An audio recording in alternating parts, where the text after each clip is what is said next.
friends, 2 time zones, and a shared love of stories. I'm Freya. And I'm Jamie. Bridging time zones 1 chapter at a time. Welcome to Once Upon a Time Zone.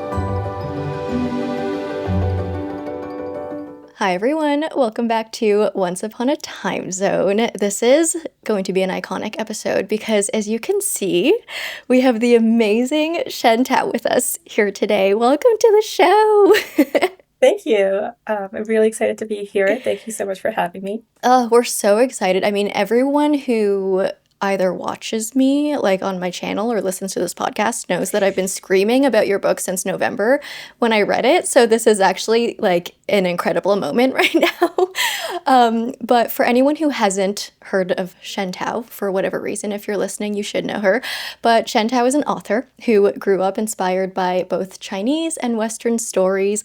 Her debut novel, The Poet Empress, is an epic fantasy about poetry magic and a woman who learns to read in secret to change a dynasty. I mean, yeah, everyone knows that I'm absolutely obsessed with your book, and I screamed at Freya to read it until she finally did, and she did, and she also loved it. So yeah, we're excited to dive in. Well, thank you so much for giving it a read and sharing more about it. You know, it means a lot as a debut author to just get the word out and have a book find its audience. I actually have it right here, so I wanted to show off the cover. She's beautiful. She's stunning. Yeah. We love her. Okay, we're going to get into all of that. First things first, though, tradition on our podcast is that we always like to start our episodes with talking about our current reads. Well, I'll just kind of go around and share what we're currently reading. So as our guest of honor today, would love to ask you, what are you currently reading? So part of the joy of being an author is I get to read books early now. And one of the books I read recently was called An Immaculate Deception. It's by Isabela Livino, one of my friends and a fellow 2026 debut. It's a speculative historical story that takes place in 1800s, early 1900s Brazil, and it's got a twist that left me reeling when I was reading it. So I was a big fan, needless to say, and I'm just so happy to have been able to read it early. That sounds so cool. Yeah, it was very, like, the writing was so vivid. I could see everything in my imagination when I was reading, and it was just a great joy to read. So, An Immaculate Deception. Okay, yeah, Adding we'll to the definitely have to check that out. Yeah. Yeah. Sounds amazing. Wait, Freya, what are you reading? I am getting through A Ballad of Falling Dragons by Sarah A. Parker. So far, it's been such a great continuation in this world. I'm so happy to be back in this world. I love it. I think she's just such a great author. Like, the characters I'm obsessed with, and the dragons. We love dragons, obviously. We love dragons. So yeah, I'm having the best time reading that, to be completely honest. What are you currently reading? So I'm actually currently reading, what's it called? The Beauty of Darkness by Mary E. Pearson, which, okay, Shen, we're going to have to give you a little bit of background on this. It's the third book in the Remnant Chronicles. It's like a YA fantasy, like very, very YA, like love triangle. Like we're going full in. I love that. Yeah.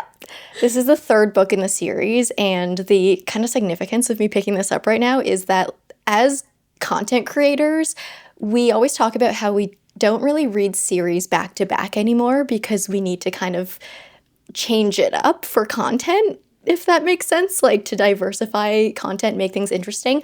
So I started this series this month, and the fact that I'm reading the third and final book and finishing the series in the same month is like a really big deal. So Yeah. Well, that's amazing. I mean, I'm not a content creator, but I feel like in the same way where I would just drop series. And my friends are like, how do you do that? When I start a book, I have to just finish the entire series. But I feel like I drop so many series in the middle, not because I'm not enjoying them, but because, like you're saying, to switch it up or get something new on the palette.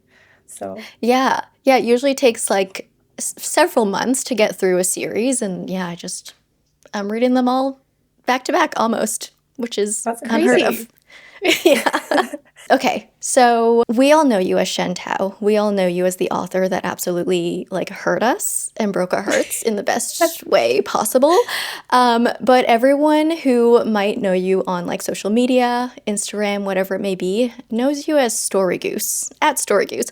So I just want to ask, where did Story Goose come from? Yeah, that's a great question. There's a very short answer, and it's that I like geese. They're probably my favorite animal. In North America, we get these wild geese all the time. I don't know if they're around in Australia too, but especially the black and white variety, we call them the Canada goose. They're like everywhere. And I think they're a little bit misunderstood because a lot of people I know are afraid of geese and think they're aggressive but they're not hurting anyone. They're kind of plump and kind of waddling. And if you were to fight one, you could probably take one down in an instant. So nothing to be afraid of. They're kind of just living their lives and just chilling. I just think they're so wonderful to see and be around. So as a debut author, a lot of people will tell you advice about how to get on social media because a lot of us are new to having Instagrams or having different social media handles. And one of the advice I heard was to just be yourself because that's what's sustainable in the long run. And I thought, well, what it represents me? Well, I think I would be very happy logging in to Instagram every day and seeing a goose as my profile picture and having my handle be Story Goose. So that is a handle I chose. I love that. Wait, That is so great. have you ever tried to fight a goose? I have not. I am actually. So I have not tried to fight a goose because they usually back down when you're near. Like they're all bluster, right? Like they will hiss aggressively and maybe like stare at you a little bit. And if you're scared and run away, they'll kind of chase you a little bit because you realize you're terrified of them. But if you kind of just stand your ground and don't move, they'll eventually realize like, oh, we shouldn't mess with this person. We should probably back down. So I think geese are all bluster and no bite, literally, right? Because they don't really have anything to hurt you with. So Oh, how about their beaks? Their beaks wouldn't hurt? I think they're kind of blunt. Oh, really? Yeah, like they're not like a crow's beak would maybe be sharp and be able to peck you, but I feel like a goose's bill is kind of all round. I don't know. We're learning so much today about birds. I love it. I love that. That is so iconic, honestly. Thank you. Jumping into the book. So this is an outstanding debut novel. Like, I almost can't believe it's your first novel published. Is crazy. Is this the first book you've ever written, though? Like, are there other unpublished works that are kind of like behind the scenes and you kind of just moved on from? Yeah. Thank you for that question, actually. I really like it because it allows me to talk about the process behind writing a book. I think a lot of readers don't quite know what goes on behind the scenes and just how much of a journey sometimes it is to be published. And I think there's like a huge myth of the overnight success or your first book being like the one, it happens really quickly. But for me, it was at least, and some writers can do that. Some writers can write a perfect first book and just be amazing and amazing. Good for you. Happy. You know that meme, like, good for you. I'm happy for you. For me, this was the 9th book I wrote. I wrote my first book more than a decade ago. And so there were 8 books before The Poet Empress. They're all sort of sci-fi or fantasy and across all the different age categories. And it took me a long time to get to where I am and find a book that finally I felt confident enough to take it out to publishers and try to publish. Wow. So the other books you didn't even try to get published, like they're just complete private works? Yeah. And I don't know if that's the exact right way to go about it. There was one in the middle there that I tried to query around a little bit just to see if we had any interest, but it was a very light sort of, for all intents and purposes, that no, I didn't really send any of them out there. And I think I kind of viewed them as my training books, where it takes a long time to learn the craft, as with any profession and any kind of creative, career, creative or otherwise. And for me, they weren't books that necessarily, I didn't view them as discarded manuscripts. I viewed them as manuscripts to help me get to the book that would eventually be published, if that makes sense. Wow, that's such an incredible journey and really unique, I feel like 8 books. That's a lot. Lot. Yeah, thank you. And I don't know if it's all that unique. I do know a lot of writers, even if they're not writing so many complete books, there's usually a lot of documents that are, discarded. Or I heard somewhere that it takes 1 million words to get to, a decent level of craft to publish a book. I don't know if that's entirely true. Certainly shouldn't be taken as a rule of thumb, but I've definitely heard that somewhere. And there is a kernel of truth to it where I think writing is a craft like any other crafts, and the more practice you get in, the better you'll get, right? So it's a great incentive to always be learning and always keep trying. And even if your first book isn't the one to make it, there's always the next one, and that'll be the bridge, the next one, and the next one, and the next one. So I find it quite encouraging. And your writing style in particular is like beautiful, so lyrical and stunning. Are there any like books or authors that really inspire you in terms of that style, or is that something that's like developed throughout this process? That's a great question too, because I think voice is one of those things that is harder to learn intentionally, and I do think it's one of those things that comes from writing a lot and practicing and finding your unique voice. And the first books I wrote, they certainly were a lot more derivative, and I was copying the style of authors close to me. But as you read more and as you write more, you start incorporating like all those different styles, and from everything you read and write, and you begin to develop kind of your own distinctive style. But there are definitely authors who inspired me along the way. If we go way, way, way back, because I started writing when I was very young, my first loves were like the Chinese epics. I don't know if you've heard of the classic Three Kingdom books. I think I was it's all like warfare and politics, and it's a total classic, and I just devoured those books. And a lot of Chinese history, they have that kind of feeling of viciousness and brutality, and and also like I think the Chinese aesthetics were a big part of this book as well, like the poetic nature of Chinese works, the emphasis on scholarship and like the different views on what it means to be masculine or feminine, the focus on nature and seasons and mountains and rivers and that kind of thing, I think really inspired the some of the writing in the Poet Empress. As for more Western works, if we go way back, I don't know if you've heard of Guardians of Ga'Hoole by Catherine Lasky or Warrior Cats. Okay, I've heard of Warrior Cats. I've heard of Warrior Cats. I love those books. They were one of my first fantasies, and they're all about these owls, or in the case of Warrior Cats, these cats who live in societies and have their vicious battles, and it's all I don't know if that directly inspired, but certainly didn't hurt my love of fantasy. I think that really the Warrior Cats to like epic fantasy pipeline, I think is probably more than just me. As for more recent favorites, I love Brandon Sanderson. I think his plotting is amazing. His world building is amazing. And he does a lot of really great things for writers. Like he would teach writing on plot and mystery and world building, just free on YouTube. And those are great resources. And I think it's really generous of him to offer that. And certainly I've consumed a lot of those videos in my time. I think Holly Black's first person prose is just immaculate. It's just immaculate. I love her writing and I love her world building. Naomi Novik is really good. I think she does voice like perfectly. All her books are kind of in a different style, but she really puts something unique and a lot of energy into all of her books. I love Jennifer Lynn Barnes as well. I've been reading The Grandest Game because I really enjoyed her Inheritance Games trilogy, and that kind of had those short and snappy chapters that keep you reading, and so you kind of try to read a lot and learn a little bit from every author you admire, and hopefully you can pass that along. Love that. Good variety too. Question though, because I'm just like lingering on the Warrior Cats thing. Would you ever write like an animal book where all the characters are animals?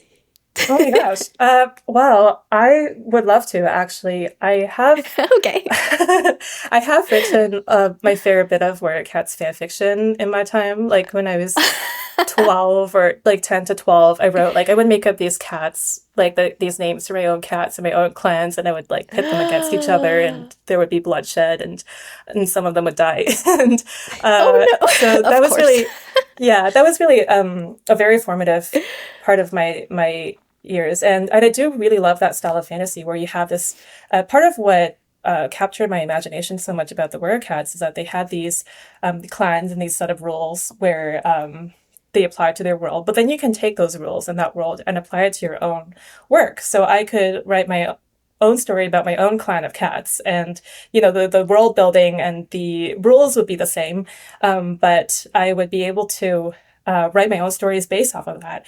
So I really think that's something special, and I think one of my goals as a writer is to eventually create those types of worlds that would be expansive enough for other people to play in as well, and just to spark like derivative works or imagined works. So I think that is something that really appeals to me because it was such a formative part of my childhood experience. I would love to pass that forward, and I do have some like ideas for the like middle grade books or books of that variety to kind of in the same vein, I would say. Oh, I love that. Oh, okay. Getting into kind of, I guess, your day to day now that you are a successful debut author, what does your life look like now? Ooh, okay.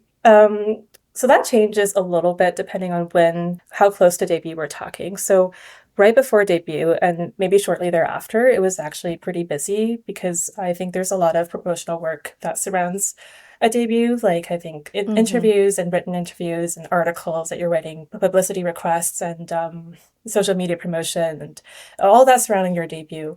Now things have calmed down a little bit now that we're a few months past debut, which was in January for The Poet Empress.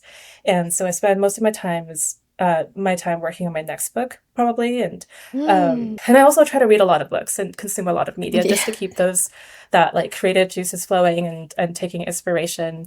Part of going back to what we were talking about earlier, and it's funny because now that has become part of my job, and I like to Yeah. joke to my spouse that if I'm watching TV, I'm actually hard at work. I am not just binge Yeah. watching television. I am like sometimes I'm actually just actively taking notes as well on plot points or mystery beats that I particularly liked because yeah, it's just all part of the profession now.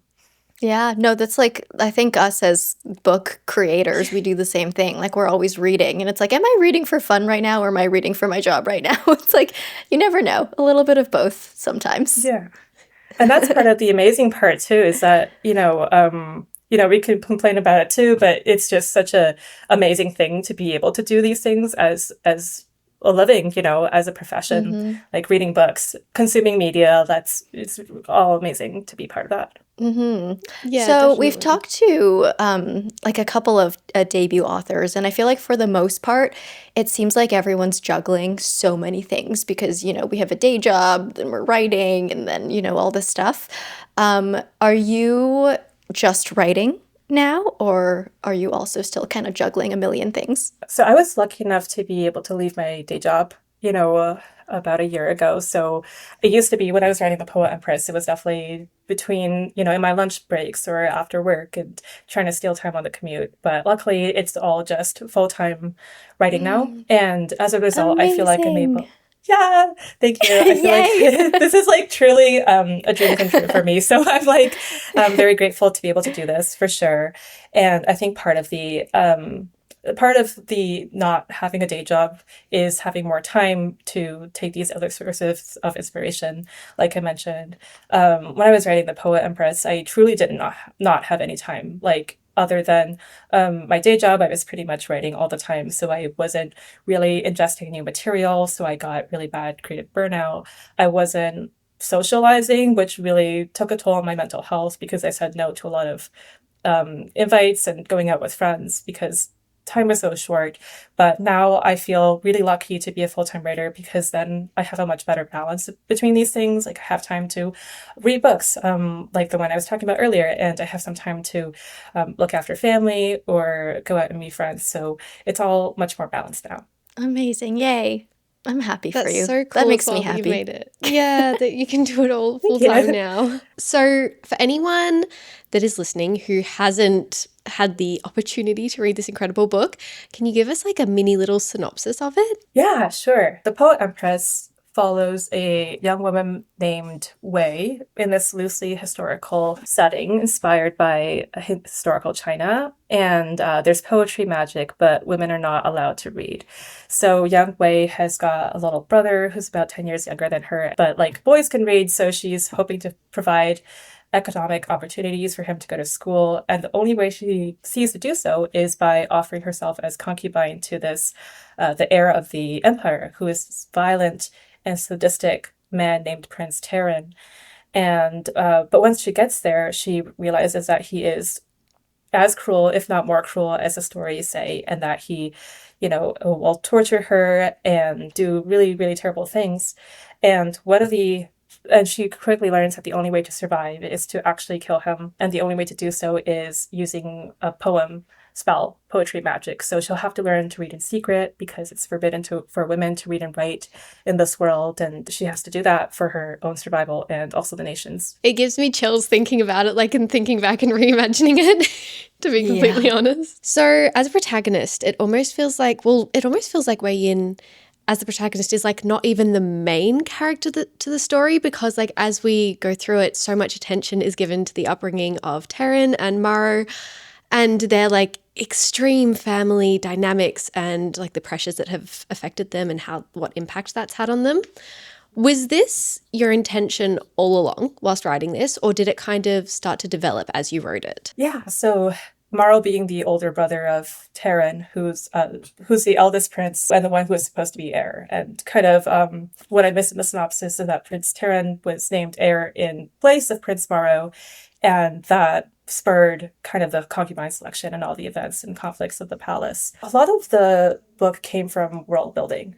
And I think when the premise of the world is that there's poetry magic, but women are not allowed to read. I think that necessitates a lot of commentary on like, what does a patriarchy look like and what are the pressures on both the women and the men of the palace. And I think that seed started pretty early, the conflict between the brothers, because I think that there's a lot of cruelty and unfairness put on women by the system. But there's also, I think the patriarchy hurts men as well. And I think you see that manifest in the way that the conflict between Terran and Amara. As for like who the protagonist of the story is and what the focus of the story is on, it's interesting because I think the setting of the Poet Empress, there's so much inequality and so much like disparity between the two genders that really the only way for a woman to make a difference in this world is by the way of men. And you kind of see this manifest in the way that concubines are being talked about, like how they influence history by essentially, pillow talk and, and often what they're doing as a result of this is to benefit other men, like an uncle or the leader of their clan, or even in Wei's case, her little brother, right? So it's just such a harrowing and unfair world. I think for Wei, the reason that she has to get to know Terran and Maro is a part because of the prejudices in the system, where there is no way for her to make a difference but through uncovering the story of men. And by bringing her own perspective to the story, which is that of an outsider and a villager and somebody who isn't raised in the system and subject to all the prejudices and preconceptions, that she's able to bring this like layer of empathy almost that doesn't exist within the palace. So I don't know if this answers your question. No, that's really insightful. It was just like the whole character dynamics. It was unlike anything I've read before, and that was so just intriguing to me. Speaking of which, did you have a favorite character to write? So I definitely spent a lot of time in the headspaces of Terran and Wei, but I don't know if I would say that they were my favorite characters to write because those places were not particularly pleasant to be in. And I think I like to write by kind of putting myself in the shoes of these characters and kind of method writing in a way, like thinking through what they would be feeling or what they would be thinking. And so I definitely spent a lot of time in the heads of these characters. I would say that probably my favorite parts of the story to write were some of Maro's journal entries. Like, yes, there was a lot of darkness similar to Taryn and Way stories, but it's all filtered through the eyes of the child. And there's this layer of innocence that kind of balances out the darkness in a way for me. And it was just very interesting to put myself in the shoes of a child and kind of seeing how this character changes and evolves over time. And he was just a delight. I mean, I think he did a lot of things that surprised me in a book. I've like prior to writing The Poet Empress, I've always heard of writers saying like, my character actually came alive for me and they changed the plot in this way or that way. And I was like, really? Does that really happen? But yeah, for The Poet Empress, that was the first time it happened for me with Morrow. And I think he was very resolute in being his own character. And so that was a really delightful part of the process for me. I love that. That's Yeah. so And those cool. letters, so powerful. Like I was just getting emotional hearing you talk about them, just like thinking about them again. So could definitely Thank see you. that. Okay, question though, because yeah, a lot of the story we focus on this dynamic between siblings. I just wanted to ask, do you have siblings? Yes, I do. I have a little brother actually. He's about 10 years younger, and so very similar to Wei. And I do want to caveat because I don't want people to mistake Wei for a self-insert or anything. I think she's very different. She's a much better person than I am, for one. But I think I definitely understand what it's like to be an eldest daughter, particularly for a family that is maybe struggling a little bit, particularly the feeling of wanting the best future for your younger sibling and almost feeling like a second mother to him. I think that was a layer of kind of realism from my lived experience that I brought to Wei as a character because similar to her, I have a brother who's, about 10 years younger. Definitely, yeah, I can definitely see how some of those personal experiences could kind of come into the writing. Wanting to move into a bit of the publishing process now. So your book is most definitely a historical fantasy, I would say, like a dark historical fantasy. It's definitely not a romantasy, but I think with kind of being published under a mainly romantasy imprint, and then also I think some things from the synopsis, some readers might kind of see your book and be like, oh, this is a romantasy, and it could go in a romantasy direction. So I just want to ask if you had any like insight to this, or if you've seen any of the feedback, or kind of how that's been going. I think it's always interesting publishing at a time when one genre is really dominating because I think anything, like not just my book, but a lot of books would be compared to the dominant genre or maybe adjacent to it, place adjacent to it. And I don't think there's anything wrong with that personally. I think it's just the cycle of culture and also like we love romantasy. So we saw this a little bit with the YA boom earlier where in the 2010s where anything that was remotely adjacent to YA got shelved as YA because that was what was selling at the time and that was what people were reading and that was great because I think a lot of authors got exposure to audiences they wouldn't otherwise have exposure to. I will say that the experience with Ramble has been like nothing but amazing. I think they really, really know Love how that. to publish a book, and I think I owe a lot to the romantasy genre actually because I think that was the genre that really led the push into books being a beautiful product and books being something that you can hold and be proud of and put on your shelves like what they did with the cover and like the interior art and like the edges and So everything gorgeous. is yeah it was just like they know how to make books over Yeah. there at Bramble. They really do and also Bramble isn't only a romantasy imprint. I think I've mentioned Oh. elsewhere where I think I remember being a little bit surprised when they offered on the Poet Press because I just like obviously I was very honored and very flattered, but I didn't realize that was the kind of book that they wanted. And it was because I think over there they are not just publishing like romantasies, they're publishing all sorts of stories about love and like the Poet Empress isn't a romantasy, but it is, if you look at it, a story about love and not just romantic love, a story about all kinds of love and those types of stories and those types of loves are important too. And I think that was something that Bramble saw in my book and they really believed in it and championed it. So yeah. So we've talked a little bit about the magic system and how it is based off poetry. This is probably, I feel like I keep saying this, so unique, but truly this book was just so incredibly unique to me. It was unlike anything I've read before. How did this idea come about to have poetry as kind of the like spark for the entire magic system? That's a great question, actually, and thank you for your kind words. I've always been enamored with poetry for a long time. Because I think it's kind of a bite-sized capsule to deliver emotion, essentially. And isn't it amazing how like poets, they could do so much with so few words? And if you take a step back and look at storytelling in general, I think storytelling is a form of magic too, where people can be heard through space and time. People who you've never spoken to in person, they can tell you things, and people who are no longer alive, you can listen to what they have to say. And like, isn't it cool that you can get so much emotion through pixels on the screen or ink on paper? And often those emotions come from kernels of truth as well, about like you and I, about like the human experience, and what it means, what connects all of us together. And I think that was a seed that formed the particular magic system in the Poet Empress, because in that book, the magic is based on truth and emotion, and how much you're able to imbue both into your words, and whether the audience in the book, the ancestors, believed in the truth and emotion behind your words. And so that formed the basis of the poetry magic. I also wanted to bring in a bit of Chinese poetry, or the Chinese poetic tradition, into it, not through direct words, because I think I wrote all the poems in English, but just kind of the appreciation for the whole, like the overall cultural appreciation for classic poetry, I would say, is very prominent in Chinese culture. And I think that was something I wanted to honor and respect as part of the publication of my first book. Did you have, like, without spoilers, of course, did you have a favorite moment in this book, either that you wrote or just like a moment that really touched you, or like is just really special to you? Yeah.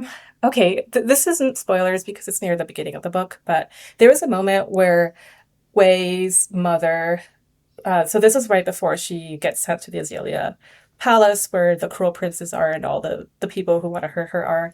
And her mother says to her, you don't have to go, if it means, like, you don't have to go in order to bring better gifts and education to your brother if it means you getting hurt. And that kind of unconditional love, I think, is a very anchoring moment for Wei, because as she goes to the palace, she suffers a lot, as you know.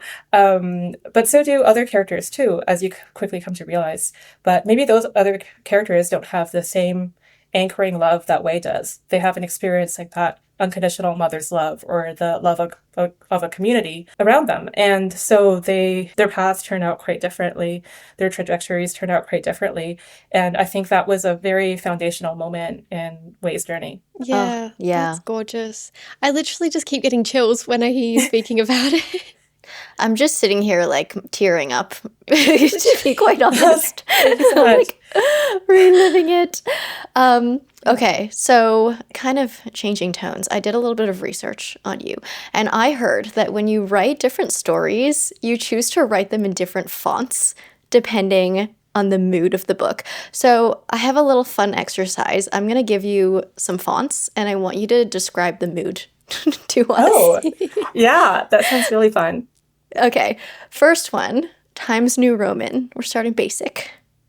Ooh, okay. Times New Roman to me is like the basic professional font. Okay. That is the invisible font to me. Like, any book can be a Times New Roman book because it's so default and versatile. Do you start your books all with Times New Roman and then kind of like switch, or do you like choose a font immediately? That's a really good question. I choose a font. I play around with fonts, and then I think I usually finish with Times New Roman, because once you send it to your editor, it's going to be in Times New Roman, double spaced, 12-inch margins and all that. And that's why it's a professional font for me, because it goes to them in Times New Roman. It comes back to me in Times New Roman. So when I'm editing, it's usually like once it gets past the drafting phase and onto the editing phase, that's when all books become a Times New Roman book. Got it. Yeah, it's like the final deliverable. Okay, next font. Yeah. Verdana. Verdana. Oh, okay. So that is kind of a straightforward font, I would say. Like if a character is talking to me in Verdana, they're kind of telling things as it is, and they're kind of being very straightforward and frank. Okay. So we're not going to have like an unreliable narrator in Verdana. Yeah, I think if they're unreliable, they're really sneaky about it. Like they're pretending to Okay. be very straightforward, but then it's a very, very subtle deception. So they could be Verdana. They could be Verdana, but they Okay. would be a very masterful manipulator. It's not kind of a playful outmaneuvering. It's more of a very insidious deception over Okay. there. I love that. Okay. Next font, Helvetica. Helvetica. Okay, so that's the default Apple font. And that is written to be, I think, like very user friendly, I think is the history of the font. To me, Mm-hmm. it seems a little bit more futuristic, like this is a near future or a far future kind of book. And Ooh. I've written some sci-fi short stories in Helvetica before. Cool. I love it. Okay. Courier New. Oh, that is also kind of a professional font to me because I think some submissions will require you to submit in Query Renew, particularly for like short story submission Oh. places. So I think a lot of my short stories will end up in Query Renew eventually. And so that sort of has again that like because I write a lot of sci-fi short stories, so that also kind of has a sci-fi connotation to me and yeah, somebody from the future. Ooh. Okay. And this last very, very serious font, Comic Sans. Comic Sans, that to me speaks, it's like middle school Shen, trying to make a presentation Are we and like trying to look cool. warrior cats? Yeah, possibly Warrior Cats. Actually, I don't know what font they use on fanfiction.net, but that's my Warrior Cats font. Could be Comic Sans. Could I be, love it. yeah. Okay. I guess going on to what's coming next. I know you've been working very hard at drafting your next novel. Is there anything you can tell us about it, including what font it's been written in? Oh, that has changed so much. Right now it is in Garamond, and I think Oh, it's doing okay in Garamond so far, but I might change it up depending on how, I do many drafts and try out many different things. So currently it's in Garamond, but who knows what it might be in tomorrow. I think I could say it's a YA series. It is, I really wanted to write something that was a departure from the Poet Empress because after writing that book, it was a very dark and very heavy book. So it was very difficult for me mm, to write something similar, both in tone or in mood or in theme to that. So I don't know if I could have followed that up with another book that was similar. I think that would be too much yeah, mentally. yep. But I wanted to kind of find the joy in writing again with something fun and maybe for, a younger self. And so I'm writing a YA series. It's kind of, I will leak a comparative title, which is Attack on Titan. It's going to be similar to Attack on Titan Oh, as one of its comps. It's going to have a lot of twists, a lot of an epic history, like strong relationships, and I'm just having a lot of fun with it, which is why I'm so excited about it because it's helping me find that kind of joy in writing rather than just focusing on like theme and like historical realism and all that. So that's what I I'm currently love working on. that. That That is sounds so so exciting. fun. Thank you. Okay, so you mentioned it's a series. I mean, I don't know if you can tell me this or not, but would you, I guess, like while you're writing a series, would you kind of write one and then jump into another mood and then continue the series? Or do you think you're the type of person to like finish a series before moving on to the next? Yeah, that's a great question. And I'm still trying to figure things out because I'm new to writing professionally and on contract. So before publishing my first book, I kind of just wrote whatever I felt like writing. And usually that wasn't a series because usually you would write one book and move on to a different book if it's not yet published. So I've never had any experience like writing a series before. So I'm actually trying to figure that out myself. Like, am I the type of writer who would be able to push through an entire series, like you did with the Mary E. Pearson book in a month? Or am I gonna be as I am? It's a little easier to read it than to write it. Yeah. Or am I gonna be how I am as a reader and write one book and drop it in favor of something else and come back to it? And that's still something I'm trying to figure out while honoring the contracts that I have and the deadlines I do have. So, well, you'll have to let us know when That's so exciting. when you figure it out. Yeah, I'm having a lot of fun with it. So we do have a book club, and we asked if they had any questions for you because a lot of them have read and also just loved your book. This one is from Jessica. It's a very fun one. She said, if you had to choose a song to describe each of your main characters, what would it be? Well, that's a tough one because I feel like I don't really listen to like music when I'm writing. I find it really like if there's lyrics, it's distracting, and if I'm listening to something, it's usually like background music. Okay, sorry, that's impolite because it's like video game music or movie music. But what I mean by that is that it doesn't have words, and I'm able to write while I read it. I really like the a lot of the Arcane soundtrack. I don't know if that is fitting. Like I don't know if I'd be able to correlate one direct character to another, but I really love like the energy of a lot of the Arcane music. So I would definitely fit my book to that soundtrack. Yeah. I don't know. No, that makes a lot of sense, I think. I think that's a really good correlation. Some intensity Oh yeah, there. I guess it's also that kind of sibling dynamic in Arcane. I didn't draw the connection until now, but yeah, there is. There really is. Okay, next question is from Palomian. And it says, how did you feel emotionally while writing, and how did you manage these emotions when writing? Oh, that is a really good question. I think as writers, I certainly feel a lot of emotions when I'm reading, but as a writer, it's just 100 times more, I think, because I'm immersed in it for so long. Like it will probably take me that many times longer to write something than for me to read the same paragraph. So, I think in short, poorly. Don't do what I did. I think I talked earlier about how when I was writing The Poet Empress, I was very much not having other sources of distraction in my life. Like I wasn't really reading any books. I wasn't really going out with friends. And it was just work and this book. And it was a very, very painful headspace to be in. And yeah, it was a very dark time in my life, I'm going to be honest. And if I were to do it again, or if I were to give advice to aspiring writers, if you are approaching a book with heavy topics, like make sure you have your support system around you, and make sure you are making time for your friends and taking breaks from the book and walking away and finding other joys in life. And I think I was very much focused on getting published, and because I've always wanted to be a writer, and I was in my mind I was like, I gotta go, I gotta finish this book. But I think if I were to do it again, I would go back and I would take a lot more time to write the book and spread it out and make sure I'm taking care of myself along the way. Love that. Yeah, I think we can, a lot of us can relate to that. Just like if you want something to happen, you just forget to take a break. And thank you for opening up about that as well. I feel like it just makes everyone feel so much less alone as well. So thank you. Okay, this next one is from Eliza. She said, if you can describe The Poet Empress in 3 words to someone who has never read it, what would those 3 words be? Ooh. I mean, The Poet Empress is 3 words. Fair enough. Okay. Maybe Girl Changes Dynasty. I don't know. Okay. I like that. Could encapsulate like some parts of it.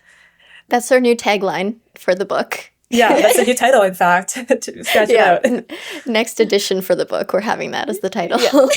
Okay, I think, so we had a question from Shelby, but I think we kind of already talked about this. It says, how did you get the idea to make poetry the medium of magic in your world? But we have gone over that. So we can go over to this question from Revin, and it says, which edition of all the special and international ones is your favorite? Oh, picking favorites now. They're all so pretty. This is not, I promise it's not a cop-out answer, but I love all of them. I just kind of astounded at how amazing all of them have turned out to be. Like every single piece of art I've received, like every single cover, like I've had friends tell me like, Shen, how did your book get so many amazing editions and so many amazing covers? And I was like, I don't know, genuinely, it was like yeah, obviously the US cover blew me away, and it was pretty much perfect. Like, as it came out, it was, I think the whole process was like 10 days from when we got the sketch to when it just turned out. Like, and we didn't make any modifications. It was just like Wow. perfect as it came out. And then like, and the UAK cover dropped, and it was just this amazing, like, the artist did this process of like him inking every single individual scale on that dragon, and you could just see how much work and labor went into that. And it was just, so, maybe it is a bit of a cop-out answer, but I'm going to say all of them. You No, I can't feel choose like- a favorite. They're all your babies. You love each baby equally. Yeah, I just feel so lucky to have all these, amazing special editions. Yeah, they're all amazing. You got like every single one of them is stunning. You're not wrong. Like, I think that's a very valid answer. Our last question is also from Revan. And we kind of, I guess, talked a little bit about this, but how does it feel to have rocketed to popularity so quickly with your debut novel? This is kind of a little bit of a two-parter. And just, is being an author everything you hoped it would be? Or are there kind of drawbacks you didn't expect, like maybe stress or just, I guess, like being in the spotlight the entire time? How has Ooh. the process been? Yeah, those are really insightful questions, so thank you for them. I'll answer the second one first, so I'll end up on a positive note. I think there are unexpected stresses from being an author and writing on contract that I didn't realize when I was entering into it. And we've alluded to that earlier with the sort of, before your debut, you're writing whatever you want at what pace you want. But after you debut, all of a sudden you want, like, for your second book, so this isn't the YA series I'm talking about, but for the second book in the Poet Empress contract, I think there's a certain expectation from audiences where you want a book that will hit a similar note but is different, because you don't want to read the same book twice. And while everyone's been really lovely about it, and I think a lot of the pressure is just coming internally from the author themselves, but I do feel like there's this creative pressure that I never thought that I would be shackled to when I was first entering the professional writing scene. But as I'm, writing my second book, I'm very keenly aware that this is a commercial product also. Like, yes, it's an artistic product, but also I'm hoping to, write something that I could be proud of and that my readers will like, and also will hopefully make my publishers money as well. And all those different factors are tying in when they weren't before. Before I was just, writing whatever, if that makes sense. And then the first part of the question is, gosh, I don't feel like the Poet Empress is like that popular, but maybe it is. And I'm Yes, really, it is. Yes, it is. I'm really grateful to you and to other creators who have helped spread the word, because I think it really makes a difference. When I was first sending it out to publishers, I remember telling my agent, like, if 100 people read this book, I will be like the happiest writer. I genuinely didn't think it would find, as big of an audience as it has, and I think I have just a lot of gratitude for that. In terms of feeling, like, raw emotional feeling, I think it's still this surreal feeling of like people are reading my words, and people are not only reading my words, but they're also like paying money to do that, which is a weird thing to say, because I think before you're published, you kind of have to really try to put your work out there, but for it to be something that people are seeking out and like just taking time out of their busy professional careers, whatever their lives are leading to read it, is just something really special. So I think that is the best part of being a debut author. I don't know if anything has changed in terms of myself, other than, well, the very big change is just I get to write full-time now, which we talked about before. I think that's a huge change in my life, and I think a lot of it was thanks to this book. So yeah, I think that was the biggest change for me. No, everyone's reading your book. I don't know if it's just because like I'm very confined to my own circles and I've been shouting in my own circles for everyone to read your book. So I'm seeing everyone read your book, but I'm seeing it everywhere. And I don't think I don't think I've ever seen another book that I've like loudly recommended where I get so many messages and like from people that I've recommended the book to saying that like your book is like 5 stars, 6 stars, God tier, like makes everyone sob. Like, best response I've ever seen from a book recommendation that I've given. So Wow, everyone's loving it. Well, thank you so much. Yeah, I guess I'm like not super tapped into like the bookish spaces online, or I try not to be too online. Maybe that's another change as a debut author, is you kind of have to be a little bit more on social media than I otherwise would have if I were not a author, like do more appearances. And I'm naturally pretty introverted and shy. So I think it takes a lot for me to be like online and on social media making appearances, and so that's changed a little bit since after debut. But yeah, I'm just so happy to hear that. Like that really makes my week to hear that, and thank you so much for recommending it. Yay, always. I'll never stop screaming about it. All right, I guess to like close out this episode, we just had a little, we always kind of do a little this or that, like rapid fire just for fun. So our first little this or that is poetry or prose? Ooh, I might be biased, but I have to go with prose here as a prose writer. I do write some poetry, but I think I've written more words in prose certainly. So Yeah. Fair enough. Drafting or editing? drafting, 100%. Ooh, Interesting. Okay. Last one is, would you rather be an older sibling or a younger sibling? I would rather be a younger sibling. Someone take care of me, please, and take all the responsibility. Yeah, that's real. Yeah. We're both younger siblings. Well, Freya's younger. I'm both. In her family. You're both. I'm the middle. Yeah. Ooh. Yeah. Okay, so we've got Yeah. all three different experiences. You're youngest, and Freya's middle, and I'm the oldest. Yeah. Yeah. Yeah. We're representing everyone today. All right. Well, Shen, thank you so much for coming on the podcast with us today. Like this monumental moment for the pod because, yeah, again, I and now Freya always scream about your book and recommend it to everyone. So happy you were able to come on and chat with us today. Thank you so much for having me. It's been a great honor, like really great questions and really amazing chat, and really enjoyed my time here. So thank you for having me, and thank you to everyone for listening. For everyone still here listening to the end, thanks for listening wherever you are in the world or whatever time zone you're in. Until next time, stay comfy and keep reading. Don't forget to subscribe and follow us on socials for more bookish content. Bye. See you next week.